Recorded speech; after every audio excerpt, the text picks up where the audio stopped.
Nakikita ko siya minsan sa daan. At syempre, nahatid-hatid din natin sa minsan pagkain pagka na-vlog ko na pinasunuhan ko.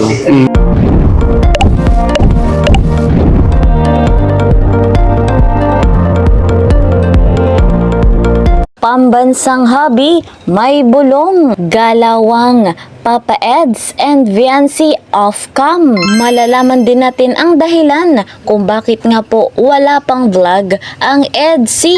Bago nga po natin tuluyang panoorin yung video, isa munang magandang araw at gabi sa inyong lahat saan mang sulok ng mundo. Special shoutout po kay Madam Eden Abed, dito rin po kay Sir Ronnie Balilo at kay Madam Fiorkina at dito rin po kay Madam Lucila Ladaran. Special shoutout po sa inyong lahat. Mega love shoutout naman sa mga kamember ko po sa Karepa, gayon din sa mga OFW, mga silent viewers po dyan. Mega love shoutout po sa inyong lahat.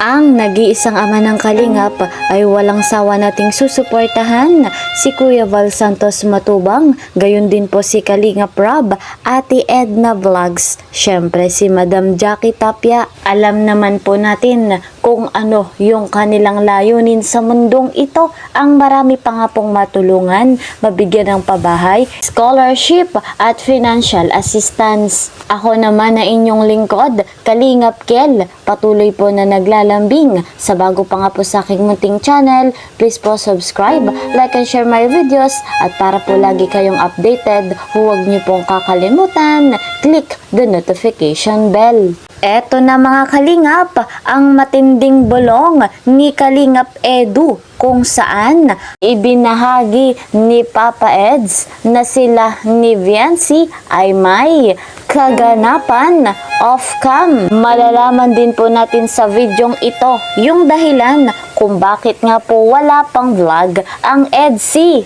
Atin ding malalaman yung mensahe ni Kalingap Edu sa nangyayari nga po ngayon sa Kalingap, yung isyong lumalaganap. Eto na po guys mga Kalingap, panoorin natin. Credit to the owner of this video, Star Rocks TV. Marami na kumusta. At kumusta na daw si YP Okay naman po, walang problema. Busy lang yun sa school. sa school. Kaya di nakadaplay. Lagi naman kayong nagkikita, Eds. Pinapasyalan mo sa inyo. Nakikita ko siya minsan sa daan. At syempre, nahatid-hatid din natin sa minsan pagkain pagka na-vlog ko na pinasunuhan ko. Kasi may mga nagtatanong na di ba matagal na walang Edsy. Kaya sabi ko, Kasi busy si Biancy lagi. Si Rob naman lagi natanong ko kaya hindi naman natin pwedeng basta-basta hugutin kapag may pasok or kaya may gawain sa school. Kaya adjust.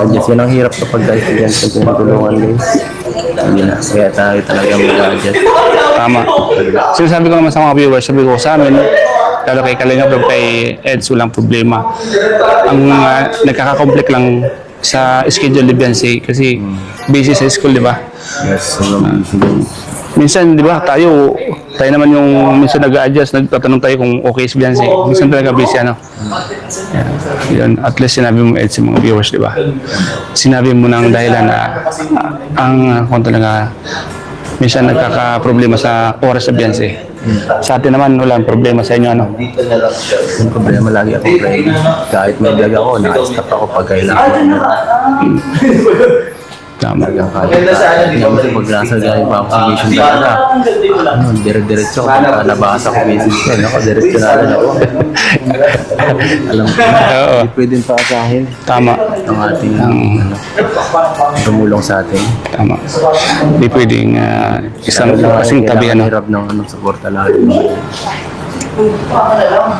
Ano yung may advice mo, Eds, sa lahat ng mga viewers dahil marami nangyayari ngayon? Siyempre, sa lahat po ng viewers, sana ay manatili tayo na solid sa Kalingap. Ayan, alam naman po natin sino po mas nakakalam sa atin. Ano, ang ginagawa kami tayo na rin mga manonood. Tama. Di ba po?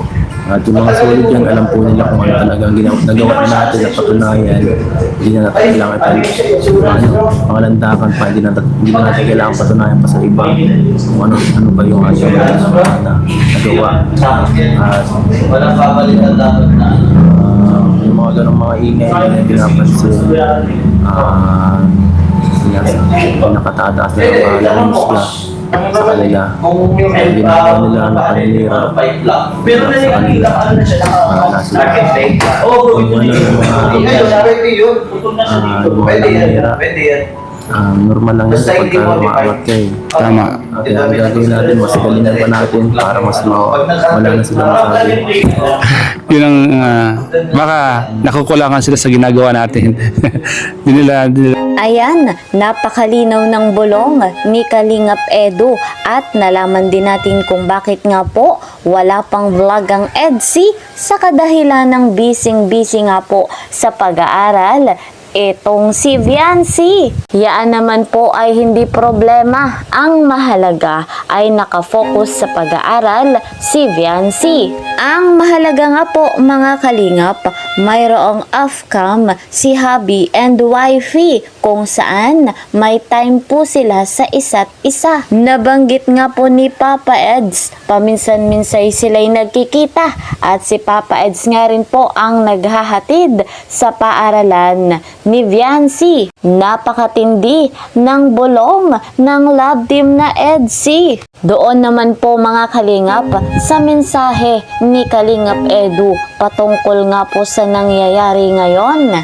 Tama naman po yung kanyang sinasabi, patuloy lamang sila na magba-vlog. Think positive, hanggat kayang tumulong, tutulong. Napakarami nga pong taong nangangailangan sa mundong ito. Talagang napakahirap ng buhay. At sa tulong ng Team Kalingap, maraming maiaahon sa kahirapan. Isa nga pong patunay na natulungan itong si Bibi Viancy. Napakalaki po ng pagbabago sa kanyang buhay. Batid natin, tunay na napakahirap ng kalagayan niya. Talagang napakalaki nga po ng pagbabago. Napakarami na nga rin po ng pabahay ng Team Kalingap. Gayon din po sa mga beneficiary. Sa mundo nga pong ito, napakarami pang pagsubok at suliranin ang darating sa atin. Lagi lamang tayong magtiwala sa ating Panginoong Diyos. At ang love team na EDSI ay patuloy po nating susuportahan, tatangkilikin ang kanilang vlog para naman ito sa future ni Viancy para makamit ang kanyang mga pangarap sa buhay at makatulong sa kanyang mga magulang. Hanggang dito na lamang po muna mga kalingap ang ating update. See you po sa next video. Mag-iingat po kayo palagi saan mang sulok ng mundo, Mapa Luzon, Visayas at Mindanao, Mapa OFW. Nag-iingat po kayo palagi. God bless everyone. God bless Team Kalingap. Bye-bye!